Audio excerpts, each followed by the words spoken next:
আর কতদিন চলবে মেয়েদেরকে মাল বলা? মেয়েরা কি শুধুই মাল? মেয়েরা কি আর কিচ্ছু না?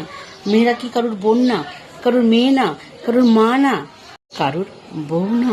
রাস্তার পাশে গলির মোড়ে যখন কিছু বখাটে ছেলেরা দাঁড়িয়ে মেয়েদেরকে এই অশ্লীল ভাষাটা বলো, তখন কি তোমরা ভুলে যাও না যে তোমাদের ঘরেও মা আছে, বোন আছে, মেয়ে আছে, বউ আছে? এদেরকে কেউ যদি এইরকম ভাষা বলে তাহলে তোমাদের কেমন লাগবে?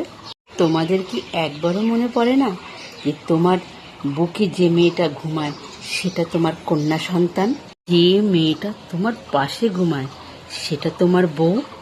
আর যে মেয়েটা পাশের ঘরে ঘুমায় সেটা তোমার আদরের ছোট বোন? আর যে মেয়েটা তোমার জন্যে রাতের ঘুম নষ্ট করে সেটা তোমার গর্ভধারিণী মা? যে মায়ের কোনো তুলনা হয় না, যে মা পৃথিবীর সর্বশ্রেষ্ঠ, তোমাদের কাছে কি তারও কোনো মূল্য নেই? তাহলে তাহলে রাস্তায় হেঁটে যাওয়া মেয়েরা তোমাদের কাছে মাল হয় কিভাবে?